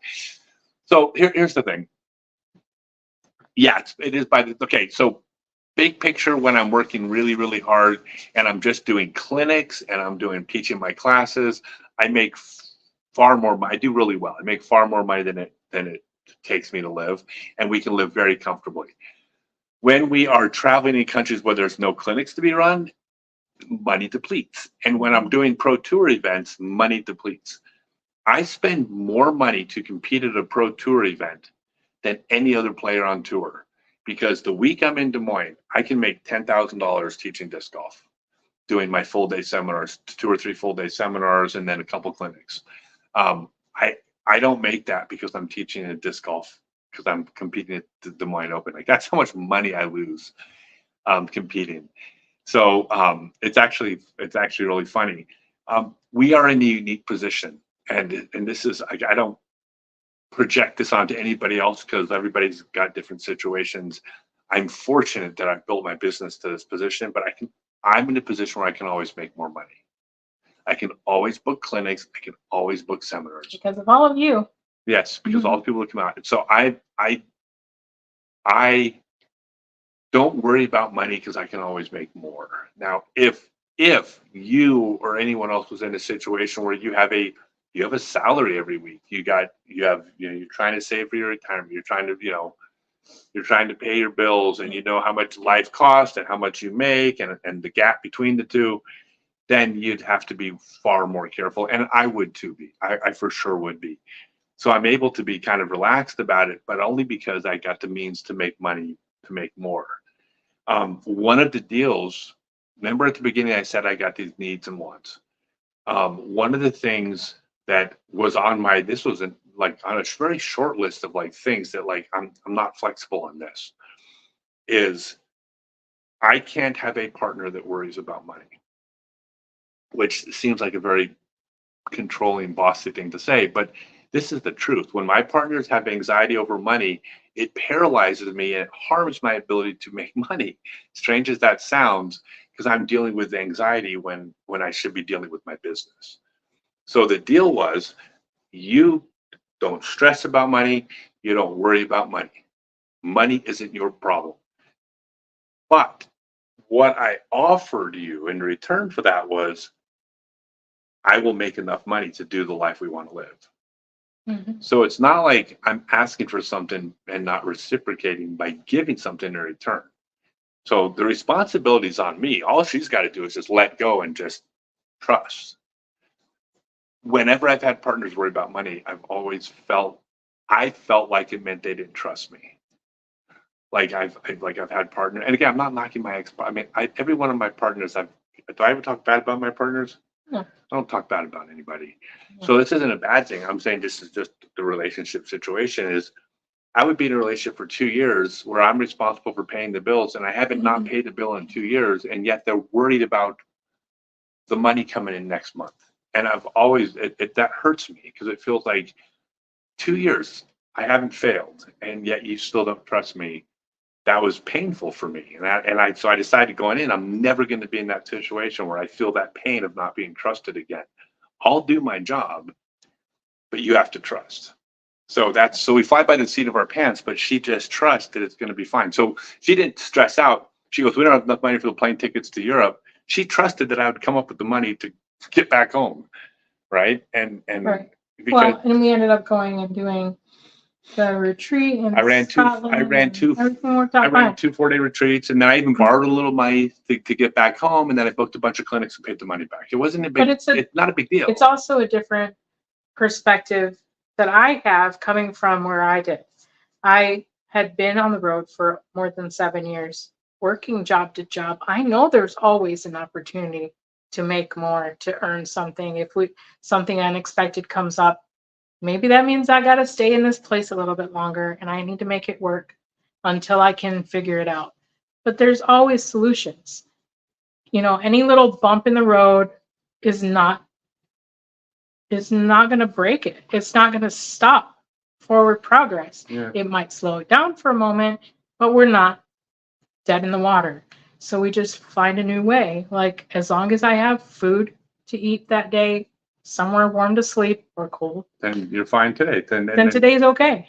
Yeah, like this actually early in the relationship, this was one of the things that came up, which, well, and you had to learn that you could trust me, because in the past you had people would say things and fail and not do what they said, right? That's been your experience. Mm-hmm. So you had to learn to become comfortable with the fact that I would do what I said, right? And then, so really early on when we started hanging out, I said, it's a long story, but I said, I go, hey, I'm going to get us an Airbnb for like 3 days. We're going to go out to get this fun Airbnb. And she's like, oh, that'd be awesome. And I'm like, cool, help me find a place. And she's like, oh, this will be really fun. Cool. And she starts looking for a place, and she finds it, and I go to book it. And I'm like, oh, I don't have any money in my account. And you're like, oh, okay. Well, and so in her mind, she's used to like, oh, he promised something he couldn't deliver, right?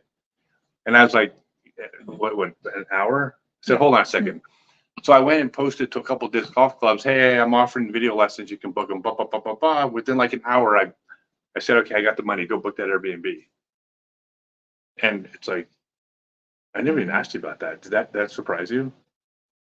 Well, yeah, you're probably one of people, being the amount of people that I can count on one hand that is the kind of person who, when you look at something, and a lot of them are like major names in the world, because that's the kind of quality that it takes to become that kind of person, is when you find something that you're interested in, you pursue it, and you keep on doing it until you're done. You make it happen. You make it happen, yeah. Yeah, so like the idea is that it was just, but again, so here's the thing. If her response in that situation had been, I knew it. I knew you weren't going to be able to, well, then it's like, wow, you're hurting me. You didn't even give me an hour to fix it, and now you're like, you're going to hurt me by saying that you didn't trust me. It's like we probably wouldn't even be here together right now, because I'd be like, I don't want to be with that person. I've been with that person. It sucks. I'm sorry. So anyways, yeah, so it's a whole different. Now, okay, I got a question. There's a great question someone asked. They asked on the thing.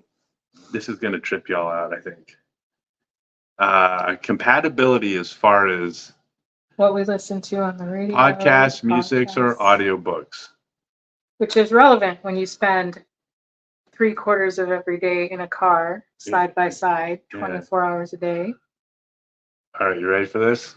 We don't listen to stuff. Not listen to the radio.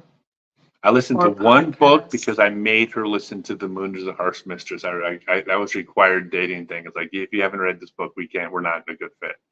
And so I made her listen to my favorite book. Other than that, we just talked. I've told this to my parents, and they're like, that's really cute, but that's not possible. Like, you have to be like, you use your own earbuds. What do you do for distractions? And I said, what we are doing is we're basically in progress of 4.5 years of the same conversation. Continual. Yeah. Just exploring how the world works. We talked about philosophy. We talked about this. We talked about that. Independent of that, like when I'm falling asleep at night, I'll watch documentaries on YouTube, or I'm fascinated by like how the world works. I'm fascinated by trying to understand relationships between men and women in 2024. If you're younger, it's like, it's insane. Socioeconomic history. Yeah. And so we will like, and then she has problems with sleep, so she's up at night usually working, but she'll read like articles and stuff like that. Doesn't usually watch stuff. But then we talk about it the next day. We wake up and get a cup of coffee, and I'll be like, hey, I had a question for you. And then I'll throw out a philosophical idea, or I'll say, well, why do you think this happens? Or maybe even, we do this all the time, which is, hey, make the case for, and something I know she disagrees with, but I'll say, make the case for why someone would do that. Even though she's not that way, she's going to make the case for it. And we just banter and talk about it. We never argue. Mm-hmm. It's never contentious. There's no feelings involved. It's just exploring how the world works and trying to understand, because the world's freaking weird right now. And it just doesn't make any sense to me. It's like, I'm sorry, America, you've lost your mind. Well, but it's also more about, like I said at the very beginning of this, as the purest of human experiences is gathering as much information as possible and then deciding what to do with it. So that's what we do. We observe everything from every angle we can think of. And if I haven't thought of an angle and he comes up with one, or what about this, and try and, flesh it all out. And then at the end, we might come back to the same opinion that we had at the beginning. Mm-hmm. And it might not be the same opinion that, we might switch opinions, or Yeah. Like, and again, we're not political. Like, neither one of us is political. Neither one of us are really like the follower type. So we're not going to be part of like, I wouldn't even join a political party if they agreed with everything I want. Like, honestly, like, I don't even understand the idea of like voting for a party that does everything your party's way when half the country wants it another way. Like, how do you not compromise and go, well, we'll do the military, but you do healthcare?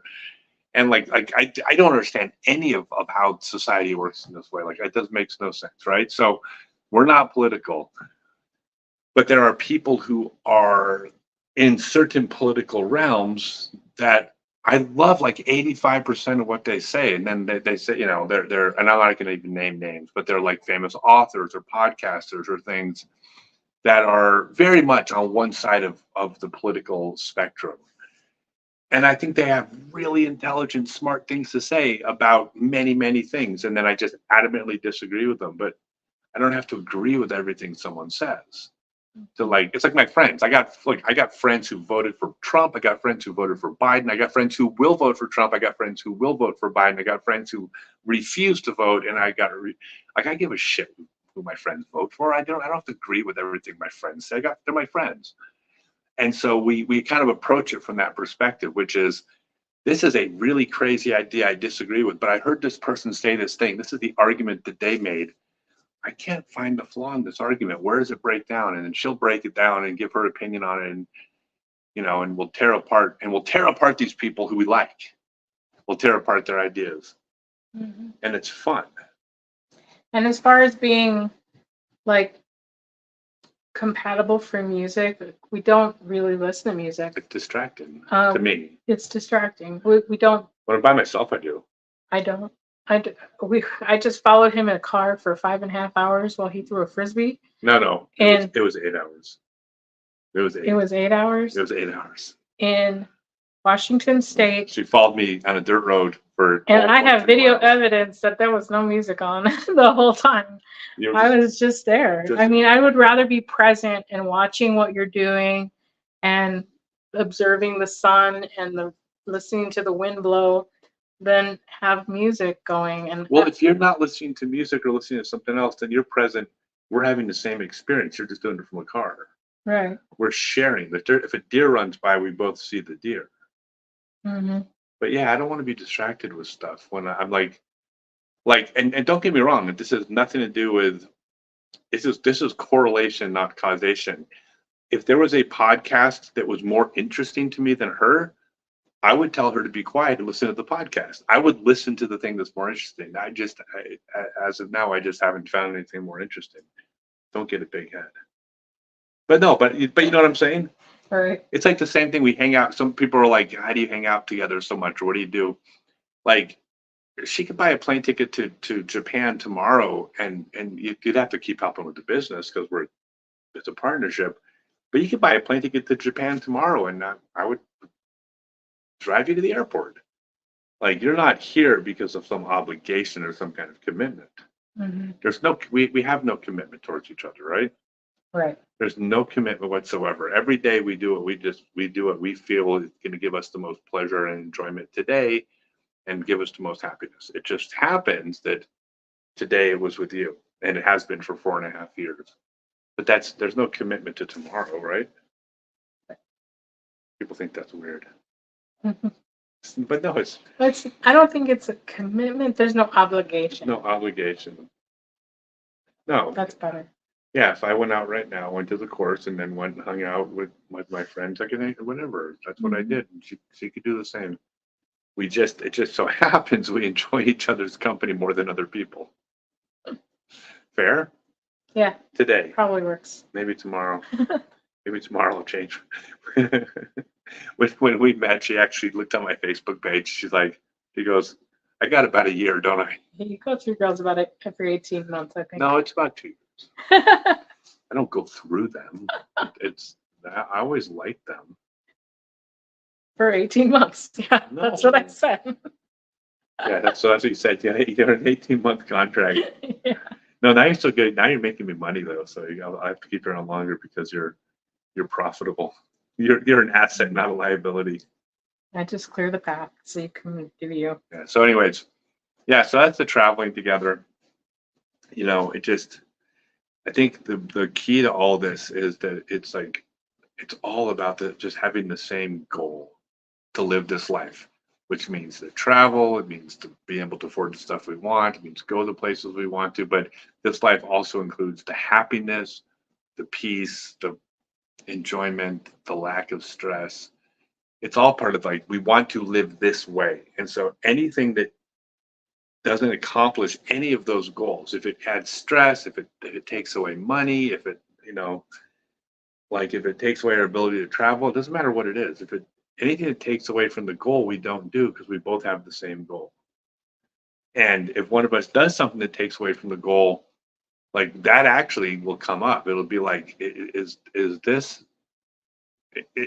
this thing right here leading towards what we're trying to accomplish? And if the answer is no, we're on the same page. If you have different goals, I think that's where you kind of run into trouble. Mm-hmm. I think that's why, we're never getting married. We're not marriage people. Ain't never gonna happen. Wait, you want to get married? No. Okay, good.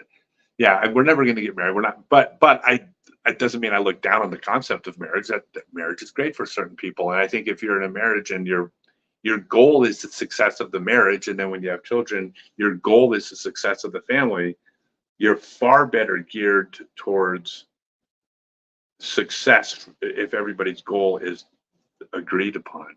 Whereas if you're together in a marriage or together in a family, but the goal is what's in the best interest of the individual, you are going to fracture the common goal. Mm-hmm. And where it gets confusing is that what's in the best interest of this relationship is often what's in the best interest of me. Because this is the thing that brings in the money and the business runs around. But that it's still the same goal. It just might not look like the goal. When she comes and does my thing with we go to my places, my tournaments, my business, my this, me. It's not. It's still the same team goal of the life we're trying to live. So it looks like but it's still we. Mm-hmm. Will you agree with that? Yeah. All right. I was gonna say about it's when people are married. I'll answer that question now. We'll wrap it up with that question. Probably have to be the last one. Yeah, I got a great question from Ed. We're talking about a marriage. You're trying to make it a singular unit, which I think is harder than being two separate units that are together.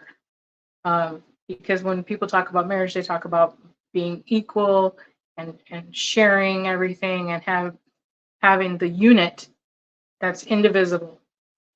But when we're both being selfish, we both make sure that our needs are being met while still making the goal the end goal. Yeah. So I think it's the same process, but without losing the self. With the marriage, you are kind of trying to become one thing, and without a marriage, we're still two singles. We're just going the same direction. Yeah, and this is where I hate to say this because, first off, we're not religious, and we're certainly not traditional in our relationships in any way, right? But when you look back at a quote-unquote traditional relationship, you were looking at two individuals that had different roles, but for the common goal of that family unit. Mm-hmm. And they were often successful. Mm-hmm. And people shit on these ideas because they feel like it should have been different. Well, I think we're seeing in a modern society, maybe some of these traditional things, there was a reason why they were more successful. I mean, unless you think that modern dating and relationships for young people is more successful than it used to be. If you do, then you know, by God, let those traditions, you know, fall by the wayside. But if you can look at the way things happen in society, and you go, I'm seeing things not necessarily turning out as well, and people aren't necessarily as happy as they were. Well, maybe there's a reason why, because they did share, I think, a more common goal traditionally. They did different roles, but one was never more important than the other. One member of that unit was never more important than the other one. They just occupied different roles geared towards the success of the family. Mm-hmm. And that's become like taboo to even say. And again, we're not in that world. So I'm not defending our life. We're not religious or traditional. That's why they give awards to the best supporting actor as well as the lead actor, because sometimes it takes both roles to tell the story well. Yeah, and that's what we do. There's nothing wrong with that. Each other. There's nothing wrong with that. As long as you're both happy in what you do, and again, what makes us happy is the unit. Well, traditionally, what seemed like roles that might not be appealing to a modern person, was that person unhappy? If they were, then they shouldn't have been doing that. But if that person was happy in that role, don't shit on that role that person had. They had roles that worked. Okay. All right. Last question. Ed, by the way, I was a little bit preachy. I didn't mean to come across that way. My apologies if it did. But I can't stand when people judge other people for like how they live. Like it's so stupid. People judge us for how we live, and it's stupid. It's like we do what works for us, but other ways work for other people, and that's valid. Do we have a home base? Today our home base is Des Moines, Iowa. Yeah, no, we have no home base. We have no storage unit. We have no box of stuff at our parents' house. We don't own a single thing that isn't, okay, if you take away work stuff, my work van, my tour discs, my tour clothing, my merchandise for sale, we don't own a single thing in this entire world that doesn't fit into not two backpacks now. It's a backpack and a suitcase, and then a small backpack for computer stuff, and then a bag of technically work stuff. And a bag, and then a bag of like medicines. So yeah. If I get on that plane to Japan, I'm taking the rollaway suitcase and see you later. We don't have a home base, and you don't need one. So cutting, like when you're nomading, you don't have to have ties. It's like, and people feel like this insecurity of cutting those ties. Like, well, what if I don't have that home base to go back to? Well, you do have a home, as long as there's apartments for rent in the house, or your parents have they still have your old room with the bed made up and your Little League pictures on your old dresser, or as long as you have a friend with a couch until you get back on your feet, you have a home base. Your home base is anywhere you set up shop if you're done traveling. You don't have to maintain that home base while you're gone for that home base to like magically pop into existence if you need. Mm-hmm.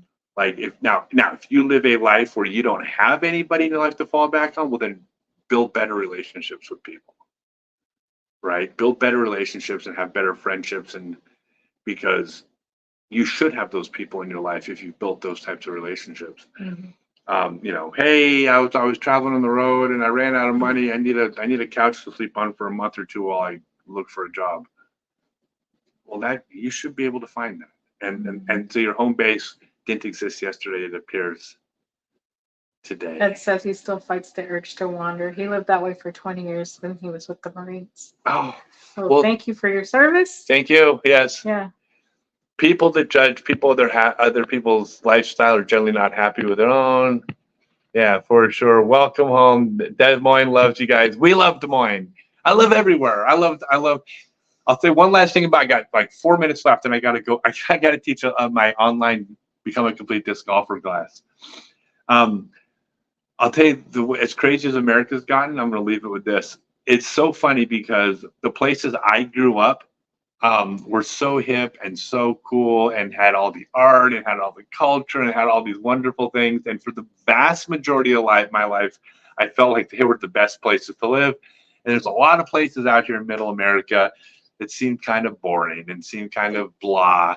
And, I'll be honest, if you would have asked me 10 years ago, You know, I didn't dislike Des Moines, but would I ever want to like live in a place like Des Moines? I'm like, nah. What have they got in Des Moines? When's the last time a Broadway musical came? I'm sure you have musicals, but you know what I'm saying? Like it was Middle America. That has all changed, you guys. Like now in 2024, places like Des Moines are, Emporia, Kansas. Those are the best places in the entire country right now, because this is still America here, right? This is still people getting up, getting their kids ready for school, kicking them in the ass as they're walking out to the school bus. They go to job, they come home, they bitch about their boss for a little bit, they eat dinner, they watch something on Netflix, they go play catch in the backyard with the kid, play some video games, take the dog for a walk, and just go through life. They're steady. They're just they're living life. And so Des Moines and places like that are now, in my opinion, the most appealing places in the entire country, because everywhere else has kind of gone a little bit batshit. Well, their dips go like this, and everybody else goes like this. Yeah, Des Moines is just Des Moines didn't get better, it just didn't get worse. Des Moines just kind of stayed Des Moines, and now it's like, yeah, I get it. With people that are in Des Moines that are like, yeah, we like it here. Yeah, I don't blame you. It's good. All right, we got we got one more. One more person said there. Okay. Yeah. All right, so y'all. So put in the comments on the actual page itself if you think we should do more talking about this stuff, or if you want us to do one on just one topic, even because I still don't like the idea of being on the camera. But if you want me to do one about, I'll give you a D plus. It's not helping. No, C minus. I'll give you a C minus. A. My name starts with A. That's all I. I'll give you a C minus. I don't know, because if I give you an A, then there's nothing to improve upon. That's not true. No, I'll give you a C minus. Anyway, if you give me something to talk about, I'm more inclined to do so. Okay. Otherwise, I will be in the background. Yeah. All right. Bye, everybody. Thank you. But again, comment if you think this was fun. And Kyle says you did. Thank you, Kyle. I think he's flirting with you. Okay. It was great. Yeah. No. Hey, thank you. It was nice to meet you, by the way. I didn't meet you in person. I'll give her a plus. She was a pro on the camera. Give her an A plus. Oh my God.